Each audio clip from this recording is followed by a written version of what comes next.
We have this important guest I was speaking to you about, the head of SAIL, Soma Mondal, the Chairman and Managing Director at Steel Authority of India, or SAIL as we know it, joining us. Ms. Mondal, thank you very much indeed for sparing time for us at a time when steel is the most interesting, more interesting than gold actually. Well, my first question to you is that JSW Steel announced a 6.5% increase in prices on April 1st. Is SAIL going to respond? What is the total price increase you've already taken in April? We, as a company, we go as per market price. We follow the market, or we go as per, I would say, we decide our prices based on market, in line with market.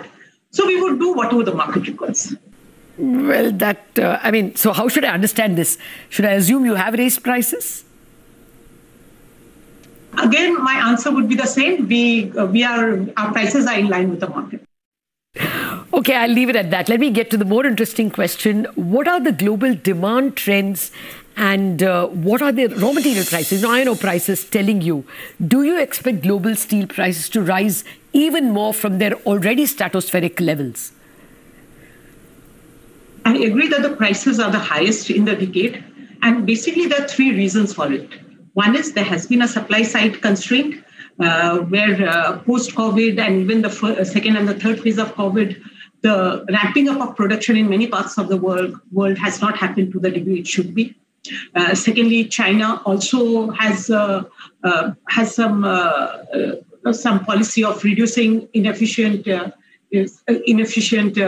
production capacities. The second point here is the demand pickup. It started with the demand pickup of globally, the auto sector demand picked up. Then the thrust of the government, the Indian government, China, even the US, on the infrastructure push, which is there. That also has helped in increase in demand. And thirdly, the raw material, the iron ore supply constraints. So this is there. And I would believe it would remain for some time in the near future. So I would expect the prices would remain strong in the next quarter or two. Okay, since you mentioned that demand has picked up, especially in the auto sector, what is the sales volume target in FY22? What kind of growth can we expect? The demand growth would be there. In SAIL, our sales would be, I think, more governed by what we produce. I would see demand as a constraint there. We would be in a position to sell what we produce. So it would be a production, our emphasis on increasing our production to maximizing that level.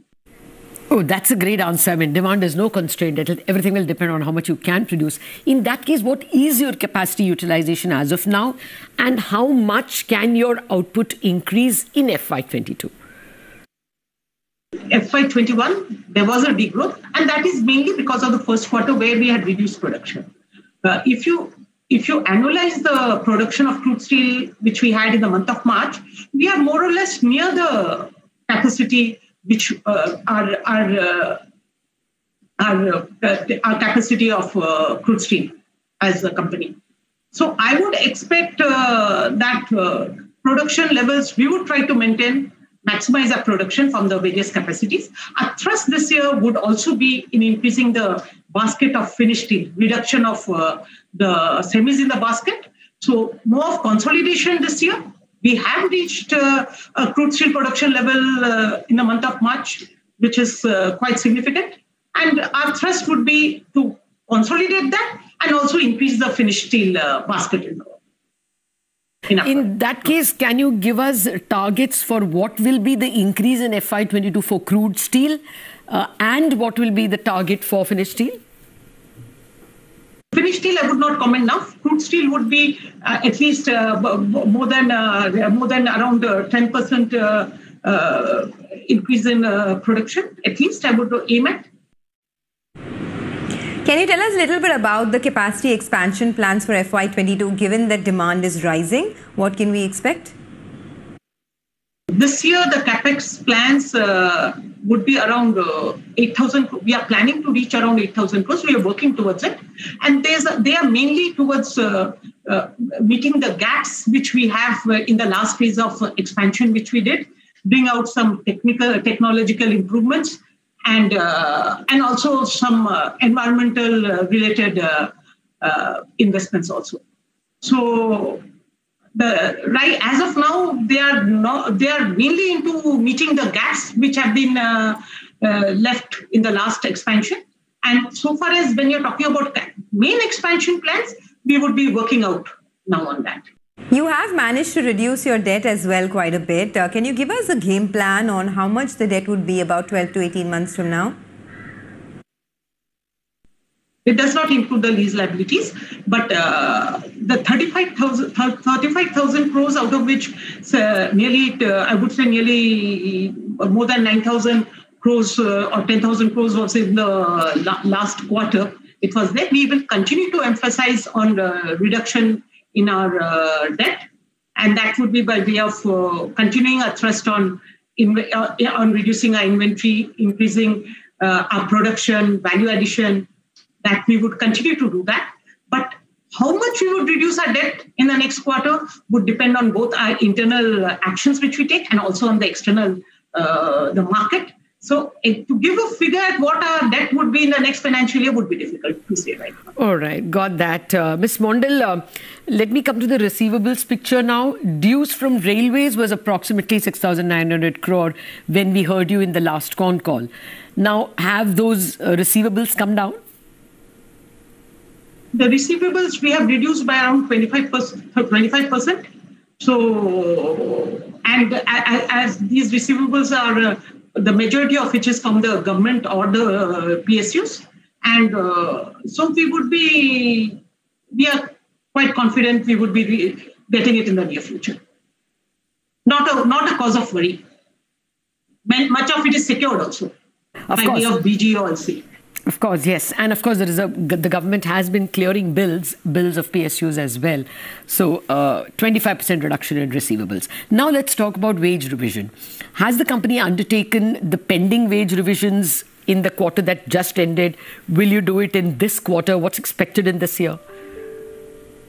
There would be certain amount of cash flow because of wage revision. And we expect it to happen shortly. So can you give us an estimate on how much employee costs can go up on an absolute basis in FY22, and what kind of EBITDA margins would you be targeting? EBITDA margin would depend on the prices which we get. So as of now, it would be difficult to give a figure to it. But from our side, we would try our best to reduce cost, which would help in increasing our EBITDA margins. But to give a figure again, I say it's difficult because you know how volatile the steel market is. Is it true that the employee cost jumped to about 12%? That's what one report had indicated. I would say that we would, if you say 10% increase in production, okay, at the same time, we do have some amount of superannuation also. So I would not say 10% increase in cost. The cost per employee may go up to a certain extent, but the overall cost would not increase by 10%. Okay. Because of other factors. All right. Okay. Ms. Mondal, what's the quantum of iron ore sales you did in the fourth quarter, and what are you estimating in FY22? Last year, we actually sold a little more than 3 million ton. Actual dispatch quantity, though auction quantity was a little more than that. And this financial year, we have a high target of nearly, say, 20 million ton. We have a target, but it depends on many factors. So I would not be able to say exactly where we would reach, but our thrust would continue to sell as much as possible, I don't know, because it is a clear cash flow for us. What will be your dividend policy in FY22? Has your shareholder given you any directions? We do not have a policy as such, but we would try to meet with the stakeholders' expectations. Government does have a policy for the CPSEs, which is a part of a percentage of the net worth or the profit which they have made. But we would work based on our profits. We would continue to make our stakeholders happy. You know, this is a question that's come actually from viewers. Since things are looking good, will the government of India ever sell Steel Authority, sell SAIL, you know, find a strategic investor, or, of course, do an OFS?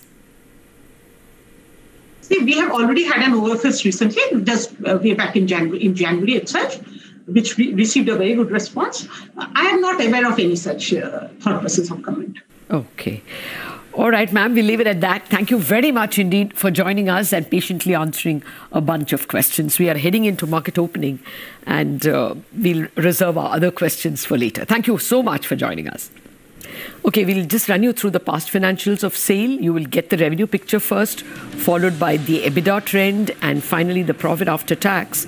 This is the past 5 years, but actually FY21 is going to be good for them, despite losing the 2 months, as you saw in the case of Tata Steel and JSW Steel. That's SAIL's EBITDA. It's been improving, even in FY20. And finally, you'll get the net profit as well. Okay.